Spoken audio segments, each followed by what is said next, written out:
realize that more than 1/3 of all U.S. households are struggling just to keep a roof over their heads? Well, Joe Biden wants to give an extra $14.3 billion to an apartheid genocidal regime. Jews, like all people, deserve to be safe, and we deserve to be safe wherever we are. Israel does not keep us safe. Israel does not speak for me, nor does Israel speak for the thousands of Jews all across the world who have been turning out to say, not in our name. My family was kicked out from Palestine during 1948 war, so this wasn't new. This was been going for 75 years. It did not start on October 7. It did not. Take the time to learn the history. Take the time to learn about what led us here. Because, when you look at the media, they started off with October 7th, this, Hamas, that. And it's like, Israel created Hamas. You know what I mean? They admitted to creating them in order to divide Palestinians, to conquer them. And so it's points like this that we need to be bringing up. That we need to bring up that why that attack happened. They had a siege on them. They were cutting off supplies, basic needs, food, water, electricity.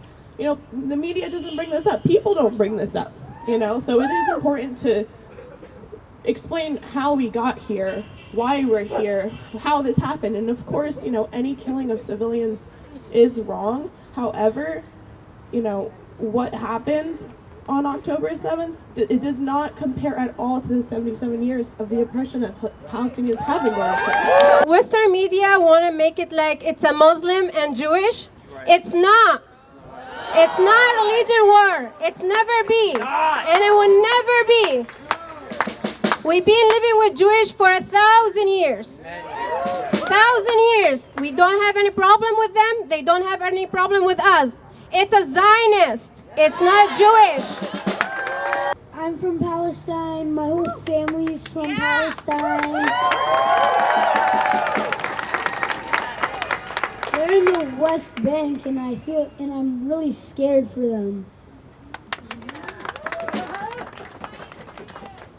I'm scared they might be bombed or get shot or anything. I care about people. I care about human beings.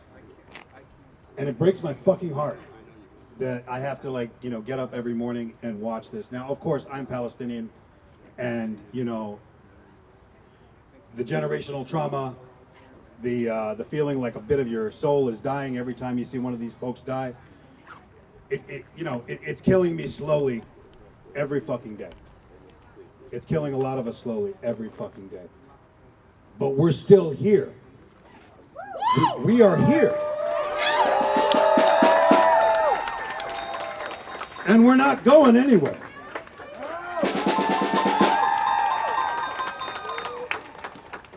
We have a right to live in peace and security just like anybody else.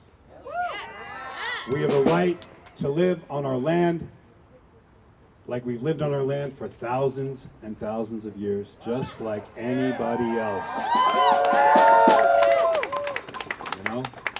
We have a right to a future. We have a right to freedom.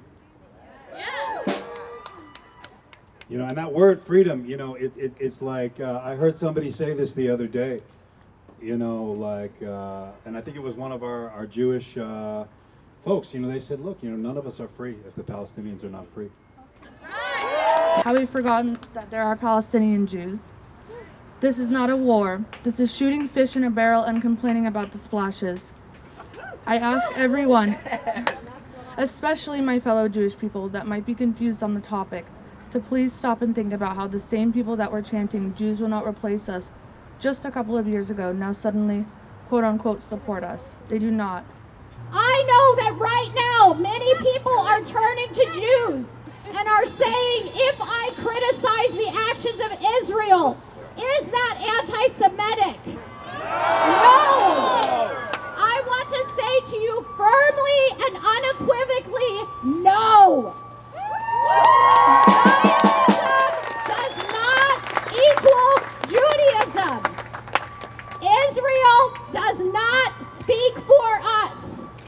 And we know you cannot kill your way to safety. Regardless of my name, my ethnicity, my beliefs, my religion, all of this doesn't matter. What matters is we're humans. And we are witnessing, we're all witnessing how our tax money, you're all taxpayers, is going to fund war crimes, killing children, killing women. There's just so much I want to say. And I know all of you have seen YouTubes and the media and everything. You all have something to say. I encourage each one of you to come and say something, not just those that want to speak. I am a Native American. And it hurts me physically to see this genocide repeat itself over and fucking over. And to anybody afraid to speak up, in all honesty, from the bottom of my heart, fuck you.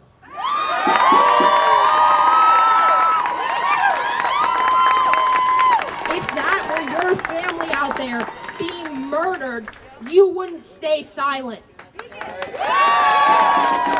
I want to just make sure that we don't forget about the young people in Palestine, specifically the queer people in Palestine who are losing their lives. We cannot forget about them. So I just wanted to read something real quick. This is from Queering the Map. And these are real things that young kids in Palestine who are queer have been saying and are having to draft their last words on the internet because Israel has decided that profit and land and an ethno-state is more important than them getting to grow old. I've always imagined you and me sitting out in the sun, hand in hand, free at last. We spoke of all the places we would go if we could, yet now you're gone. If I had known that bombs raining down on us would take me away from you, I would have gladly told the world how I adored you more than anything. I'm sorry I was a coward. That shouldn't be the reality. I know being young and gay is already hard enough, but living through a genocide and having to wonder whether or not you get to say the words, I love you, to the people that matter most, or whether or not you're going to die the next morning, that can't happen. So every single white queer person owes it to get their ass up. Yes. Bring yourself out here. You owe it to every single person who won't get to say that I love you. Because that's the goal. The start of a quote from Hans Myers referring to the ongoing crisis in Palestine, a man I encourage everyone to look into, a Holocaust survivor that passed away in 2014, referring to Israel's disgraceful terrorism and occupation of Palestine. He's discussed something called sequential traumatizing. Myers argues that the government of Israel has used the re-traumatization of Jews with regard to the Holocaust in order to indoctrinate loyalty to Israel against who they deem, quote-unquote, the enemy. He explains how Israel dehumanizes Palestinians the same way that Nazi Germany dehumanized Jews. I went to Palestine and Israel in 2013. I was with a delegation of about 5 or 6 Vietnam vets. We were all in Vietnam. We went over to support the Palestinians. I was involved in 5 demonstrations. We got tear gas, we got live ammunition fired at us, and I was doing a lot of photography. And I was taking photographs of young Palestinians with their slingshots as they were launching the rocks at the IDF. And I had an epiphany. What I was seeing Native Americans with bows and arrows. Thank you. I have a question for the office that we are standing outside of right now, Ron Wyden. In May 20th of 2021, you advocated for a ceasefire, and I would like to ask what changed? How many children have to die for you to advocate it for again? How much violence do you have to see to to choose to ceasefire again. It's not hard to advocate for a ceasefire. You've done it before. Your silence is killing children and killing innocent people in Gaza. And my question remains, what changed? 66% of the American voting populace does not support continued funding for Israel. 66% of the American voting populace does not support this genocide in Palestine. So what the fuck do our representatives think they are representing? Now I understand that our representatives that we voted for, we elected them, are supposed to represent you and me. Would rather send $14 billion to kill children and not pay the teachers that are striking today a little bit more so they can teach our children the real history.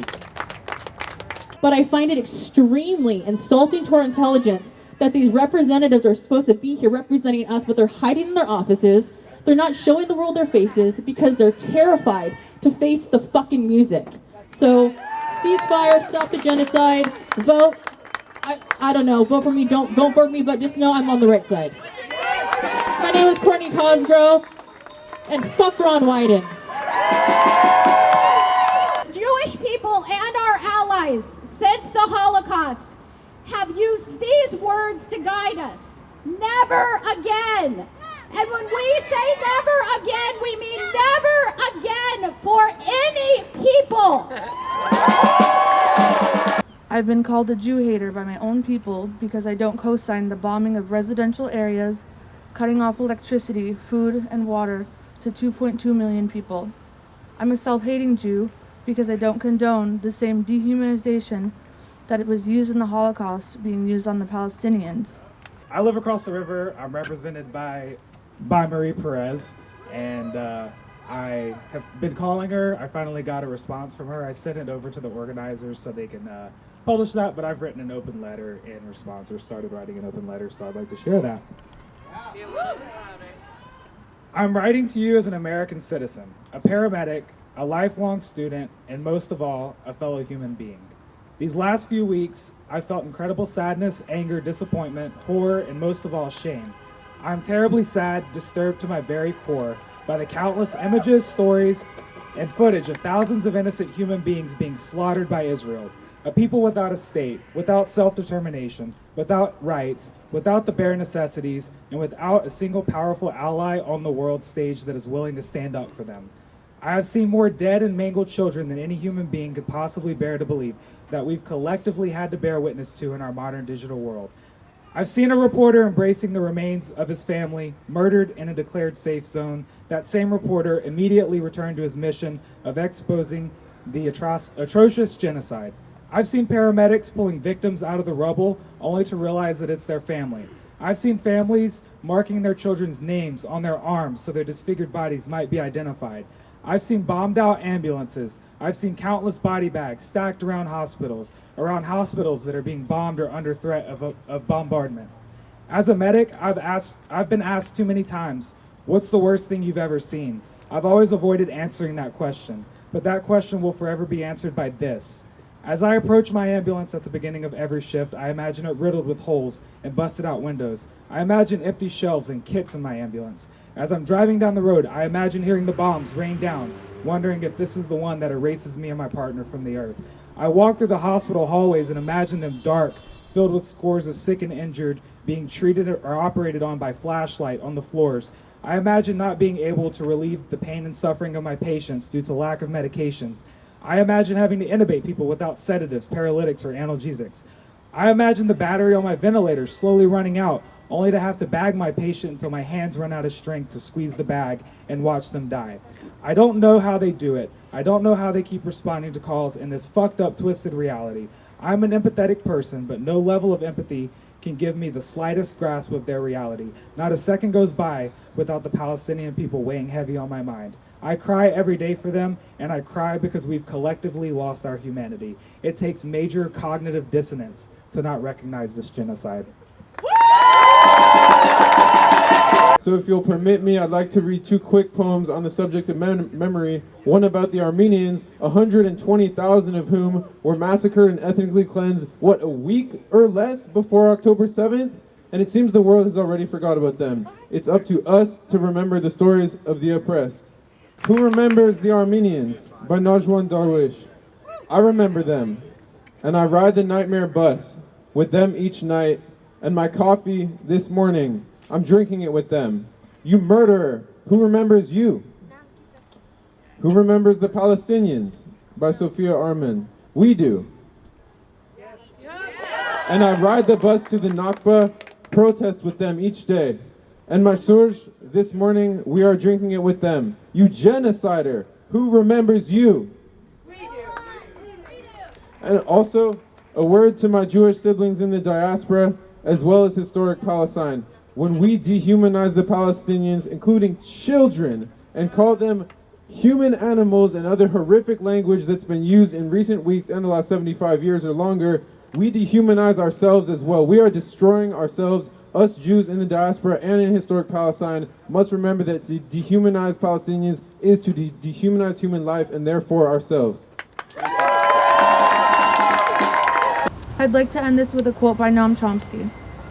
Education is not memorizing that Hitler killed 6 million Jews.